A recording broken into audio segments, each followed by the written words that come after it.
Hi everyone. Today I'm at the Fresno Piano Movers warehouse. These guys do all of our moving work for us, and right now we have two digital organs here that I'm going to be converting to Hauptwerk. And this is part of this little series of making my own MIDI controllers that we're doing right now. And we've got a single keyboard that's going to be for my live music rig. We have a Rogers 33E, and we have these two digital instruments, and each of those is going to be done a different way. So we're going to have the opportunity to explore several different ways of making an organ conversion to MIDI for use with Hauptwerk or other virtual organ software. So these two instruments are not that old, but because the manufacturer is no longer around, we found that there was no practical way to keep them serviceable. Now, I'm not going to mention the name of the builder, and I'm not going to show any details on these instruments until I have those removed. That's because I don't wish to assume that the company that built these entered into business with any intentions of just leaving their clients hanging. And it kind of brings up a interesting fact about buying a piece of technology and its long-term serviceability. Now, there's some of you out there that are pipe organ fans. I'm a pipe organ fan too. And some of you are going to tell me, well, if those were pipe organs, you wouldn't be faced with this problem. And I'm here to tell you that as an organ technician, that's not exactly true. Now, pipe organs have been around for hundreds and hundreds of years, and in fact there are predecessors to the pipe organ that go back thousands of years. And there's this little piece of mythology that goes around that says pipe organs last forever, and that's not exactly true. Pipes, organ pipes, can last indefinitely, but not forever. There are organs that are hundreds of years old that are still playing, but not without massive amounts of effort to keep them going. And pipe organs are just as subject to the obsolescence of technology as these digital organs are, and here's why. So, I'd say about 30 years ago, I went to look at an organ that was at a university, and they were having problems with it. And this was one of those situations where some of the faculty really wanted to keep that pipe organ going, and other members of the faculty wanted that organ out of their way. And that instrument had been put together in about 20 years before that. And you know, the earliest pipe organs, of course, had some kind of mechanical linkage between the keys and the pipe valves inside the organ, and that's usually referred to as tracker action. In the 18th century or 19th century, we started working with pneumatic systems that would transfer data, if you will, from the keyboards over to the pipe valves. That allowed for consoles to be set back from the organ case. By the end of the 19th century, electric mechanisms where electricity was used to communicate between the organ console and the organ pipes, and that became the standard. There are still companies that build tracker instruments, but most pipe organs built today use some kind of electrical system to connect the console, the keys, stops, and pedals, over to the organ, which is the wind chest, the pipes, and the stuff that makes the beautiful sound. On this particular organ, it had been built originally in the 1920s. It had used an electro-pneumatic switching system to handle the relay work between the console and the organ. And in the late 70s, when this was rebuilt and put into this college campus, all of that was updated to modern solid-state electronic switching. The switching system they used was from a small maker in the state of California, and he had designed this really clever organ relay system. It used balanced lines. If you're familiar with audio circuits, low impedance microphone, you use a balanced line so that you can have long audio runs.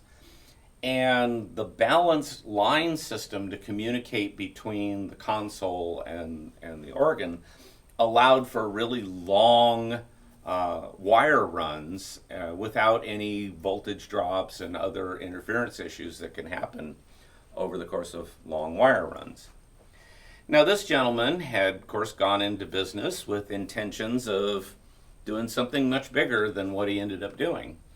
But the business never really grew into much more than just being a thing he did in his garage, what we might call a cottage industry. Now, of course, there are many bigger companies that have been around for decades and decades who build solid-state relay systems for pipe organ use. And those companies are, of course, perhaps a little more stable. But as it turns out, because the manufacturer of this relay system, even though it was a marvelous relay system, he had passed away and nobody had taken over the business never developed into anything bigger than his garage. And as a result, we had no schematics, we had no technical data, and so even if it had proven economical to go ahead and repair any damaged circuit boards that were in the system that were causing the various problems they were having, we wouldn't have the information necessary to actually do that work. And so we kind of had to report that, well, we got to completely replace that relay system or the organ just isn't going to work. Now, for those of you who are on the side of pipe organs last forever, well, to be fair, it was the electronics that communicated between the console and the pipe organ that were the problem. The console and the pipe organ itself were fine. On the other hand, let's not forget that that system was replacing an early electro-pneumatic relay system. So while the pipe organ itself was proving to hold up very well, the fact is that no organ can last indefinitely without regular service and repair, and that involves the replacement of parts. Now we have a similar situation with these two digital instruments. A company was started and they were going to provide church organs. As a startup, they made the decision to have a third party actually manufacture these organs to their specifications. And I'm sure their intention was that eventually they would develop their own product from the ground up. But these were built by another vendor for the seller. So we'll call the company that was selling the organ Company S, as in the seller, and we'll call the company that actually built the instrument Company B, as in builder. So Company S had specific ideas how they wanted Company B to build their instruments so that they could put Company S's labels on it.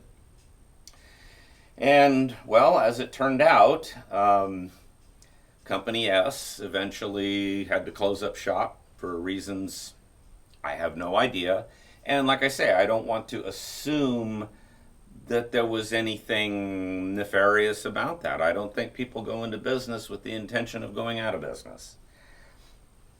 But the end result was that Company S had all the technical information and proprietary parts and service information. And because these are digital instruments, there's firmware and software involved for the computing system. That's kind of the heart of the instrument. So I contacted the Company B that actually built the instrument and was informed that Company S had not made any long-term arrangements for long-term service. Both of these instruments had the same problem. The main computer had crapped out. And there just wasn't, once that's gone on a digital organ, then it's not going to work again. So when you're in the market for an organ, should you buy something from a startup company or a long-established company? Well, a long-established company doesn't become a long-established company unless somebody takes a chance on their early products. A lot of times a startup company will offer much better deals on their early products. In this case, a gentleman bought both of these instruments, one for his church and one for his home. And I'm sure he probably got a great deal, and looking at everything involved and what other manufacturers were offering, it seemed like the right thing to do. And like I say, I don't think this Company S went into business with the intention of going out of business. But I think we all have to make that critical decision, what's best for us. And maybe it is a product from a startup company, as was the relay system for the pipe organ I described earlier, as was probably the deal on these two organs when they were purchased. And we never know what's going to happen next. A long-established company could go under just as easily as a startup. So I think that that's just a risk we take when we choose to buy a product. You know, somebody had to buy the first Model T from Henry Ford, so you never know. So at any rate, I've been talking about in these videos building my own MIDI conversion equipment for different types of organs.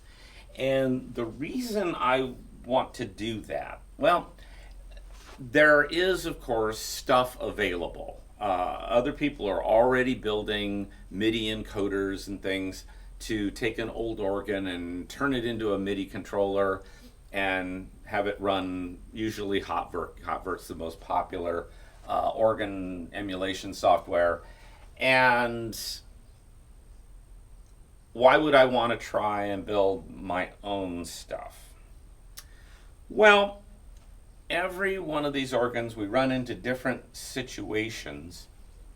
In the case of these organs, most of the circuitry inside is absolutely fine. It's just the central computer, the heart of the system, that has failed and is not repairable.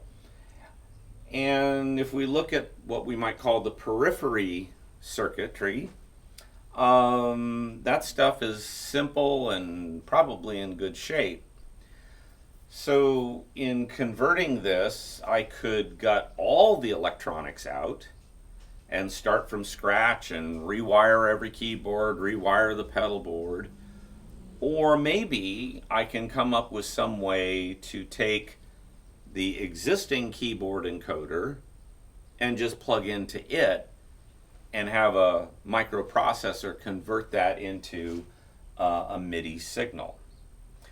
Some people are doing this on particular instruments. I worked with a guy named Charlie Rausch, and he came up with a conversion for Roger's McCasco series organs that just plugged an Arduino board in place of the McCasco computer, and it works brilliantly. can something like that be done on a broader scale?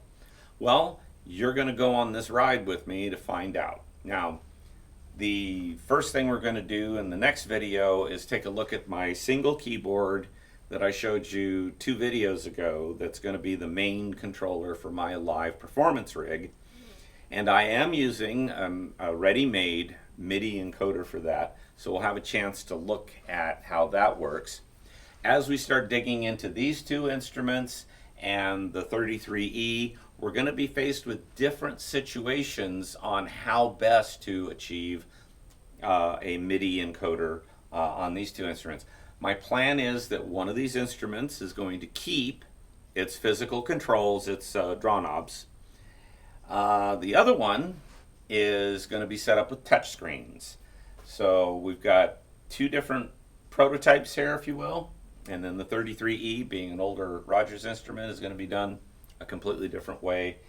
And all 4 of these are really my prototypes for how to do these conversions and see if we can't get a little more life out of these. Now you can see, I mean, this is a beautiful console, well made.